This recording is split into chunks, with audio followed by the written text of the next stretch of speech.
मेरा ठीक से व्यवहार नहीं रहा। फिर डिवोर्स होने के बाद 4 साल मैं वैसे ही रहा और उसके बाद मेरे घर वालों ने बहुत प्रेशर किया और मैंने दूसरी शादी की और 2 साल हो गए, आज भी हमारे और मेरी पत्नी की मेरी जमती नहीं है। तो मैं मेरी गलती है या भगवान मेरे साथ ऐसा क्यों कर रहे हैं? एक तो मैं डॉक्टर साहब आपको नाम नहीं लूँगा, लेकिन मैं इतना ज़रूर कहना चाहता हूँ कि ये जो आपने अपना इतना निजी प्रश्न मुझे पूछा और मैं साई वाणी के इस प्लेटफ़ॉर्म पे इसलिए बोलना चाहता हूँ, क्योंकि ये प्रश्न ही रोज़मर्रा की ज़िंदगी के प्रश्न हैं। मैं बहुत ही विश्वासदायक आपके साथ आज साई वाणी को प्रारंभ करो और जारी रखो इसी विचारधारा के प्रति हमने पूरे विश्व को, साई के सभी भक्तों को हमने एक ऐलान किया और अन्न वस्त्र निर्वाह, रोटी कपड़ा मकान, शिक्षा और आरोग्य के प्रति हम कटिबद्ध रहे। और हम उन्हीं लोगों से आज करुणा के साथ, बुद्ध ने जो सबसे पहला गुरु मंत्र अपने सभी शिष्यों को दिया वो था करुणा का। और करुणा अंदर से आती है, करुणा बाहर से नहीं आती। ये अंदर से आई हुई करुणा अपने जीवन की शक्ति होती है और वो वही भक्ति से जुड़ी जाती है जिसे हम कुछ करना चाहते, कुछ पाना चाहते, कुछ जीवन में कहीं पहुंचना चाहते। और वो जो पहुंचना है, वो जो कुछ करना है, वही अपनी जिंदगी है। डॉक्टर साहब, मैं आपके प्रश्न का उत्तर तो देना चाहूंगा, लेकिन उसके पहले मैं एक कहानी कहना चाहता हूं। हर कोई इस दुनिया में परेशान है। एक 80 साल का इंसान बहुत ही बीमार था, उसको बहुत बीमारियां थी, लेकिन अकेला था। रोजमर्रा की जिंदगी के लिए जीने के लिए काम तो करना पड़ता है। वो काम करता था, जंगल में जाता था, कुछ लकड़ियां तोड़ता था, गांव में आके बेचता था और उससे फिर जो पैसा मिलता था उसके गुजरान करता था। पूरी तरह से थका मांजा था। और एक दिन वो बहुत परेशान होता है और कहता है, भगवान, ये यमराज अब मुझे आके उठा क्यों नहीं लेते? असल में थोड़े ही समय के बाद सच्ची में उसको लगता है कि कोई पीछे से आया है और उसके कंधे से ठंडा हाथ रखा है।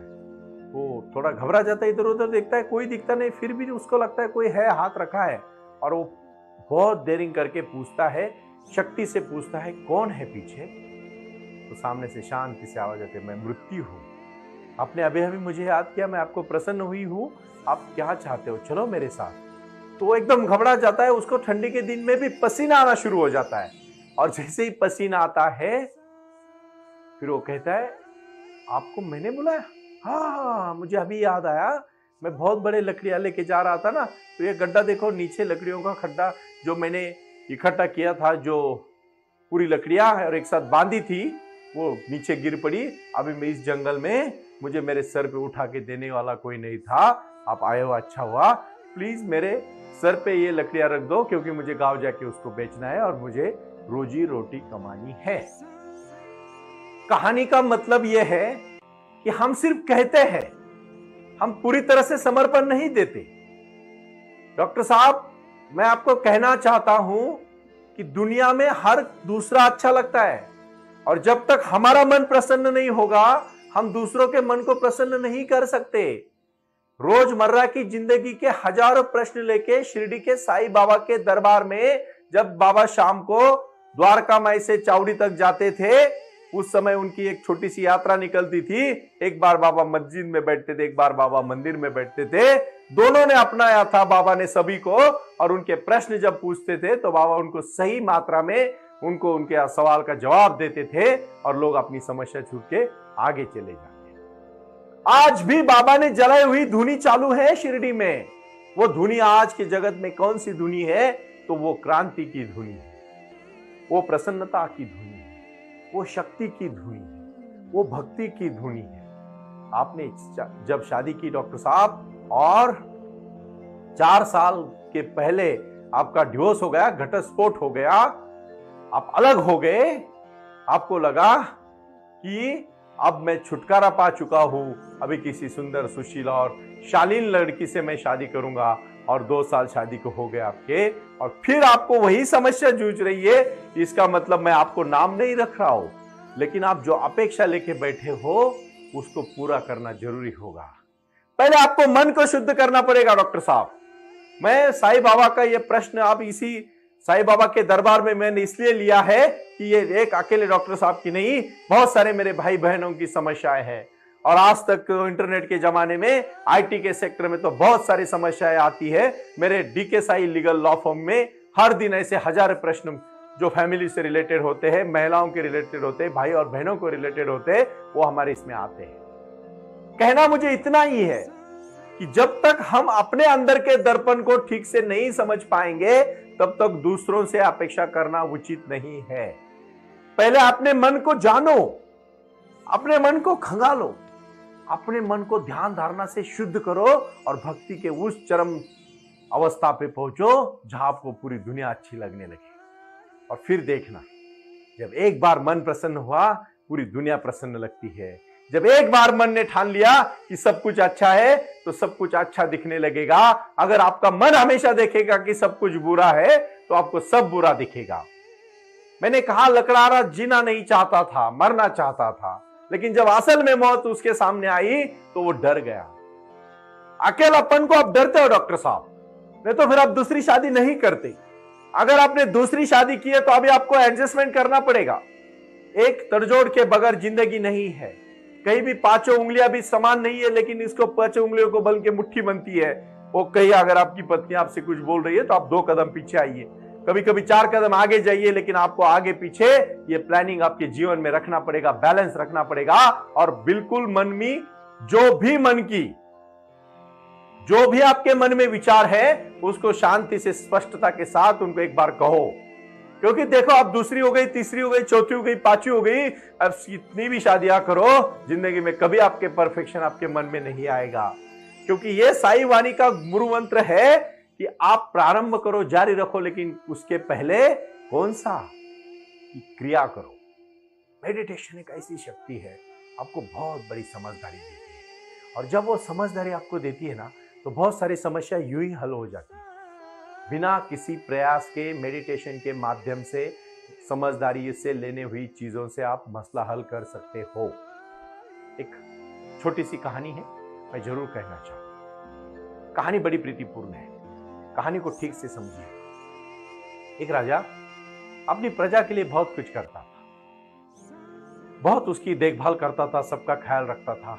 और एक बार उस राज्य में एक अफवाह फैली जाती है कि जो भी गांव के, नगर के कुएं का पानी पिएगा, उस पानी में किसी ने जहर डाला है और वो जहर पीने से सब लोग पागल हो चुके हैं। लेकिन राजा खुश हो जाता है। राजा कहता है, मैं तो राज्य के, नगर के कुएं का पानी पीता ही नहीं हूं।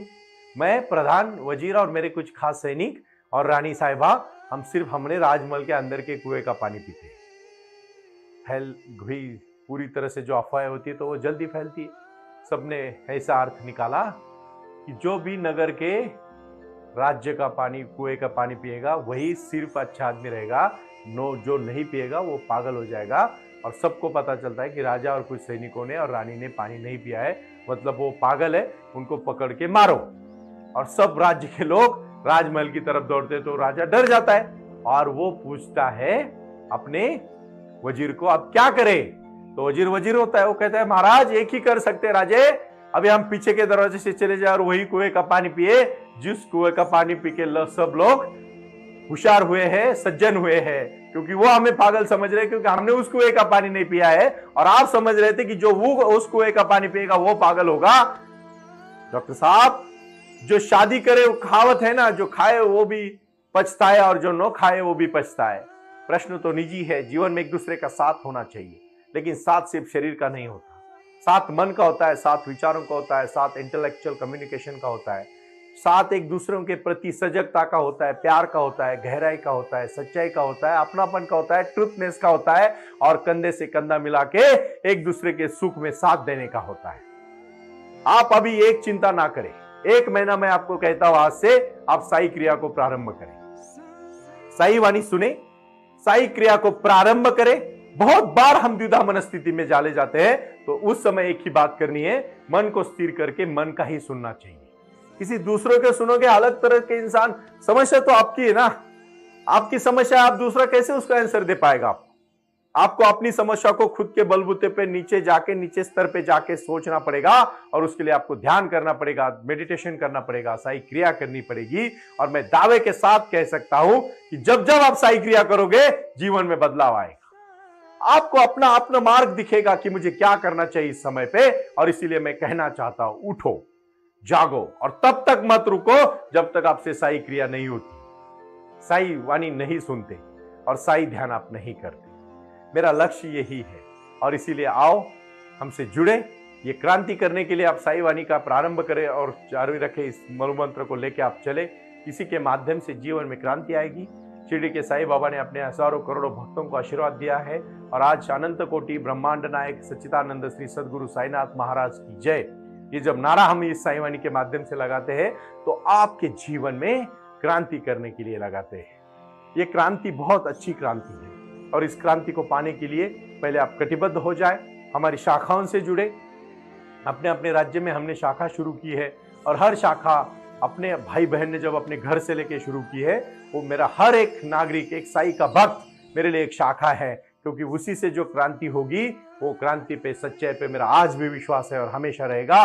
सत्य और अहिंसा के प्रति कटिबद्ध होना और साई ध्यान और साई क्रिया करने से पहले शुद्ध विचार, शुद्ध आचार, शुद्ध मन, शुद्ध कृति, किसी के प्रति कोई जेलसी नहीं, सबका भला हो मेरा भी भला हो, इसी क्रांति को लेकर हमें चलना है।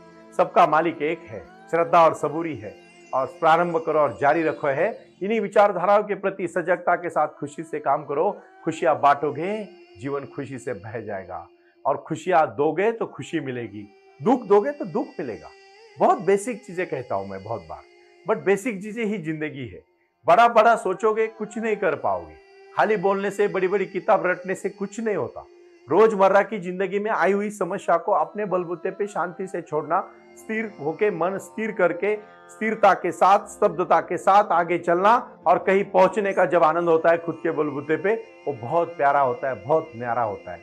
और वो जो आनंद होता है ना भाई और बहनों, उसको कोई रोक नहीं सकता, कोई रोक नहीं सकता। जो खुशी होती है, जो मन लगता है, जो कार्य करने में हम जुड़ते हैं ना, उसी से बहुत आनंद आता है, हल्का लगेगा।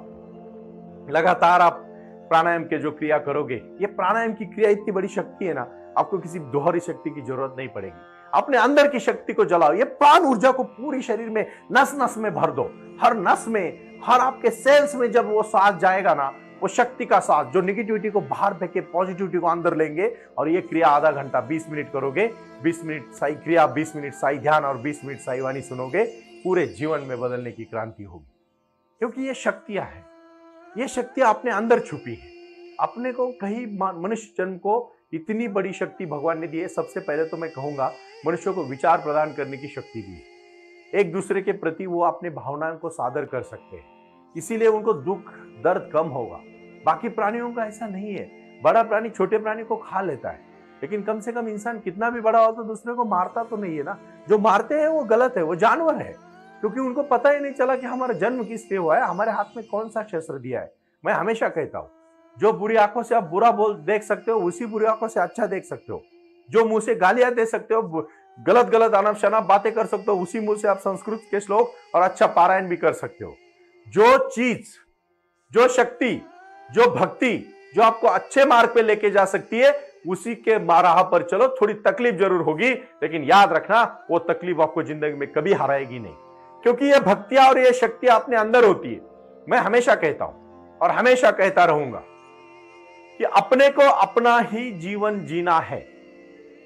कोई आपकी समस्या कम नहीं करेगा, सिर्फ आपको मार्ग दिखाने का काम एक अच्छा सदगुरु कर सकता है। और अपने जीवन में एक अच्छा सदगुरु को मिलाना, सदगुरु अपने को मिलना, इससे ज्यादा खुशी की बात कुछ हो ही नहीं सकती। जीवन एक मानस शास्त्र की तरह से जियोगे, हर समस्या को बड़ी सजगता से साथ देखोगे, हर समस्या को डट के खड़ा होकर उसका सामना करोगे।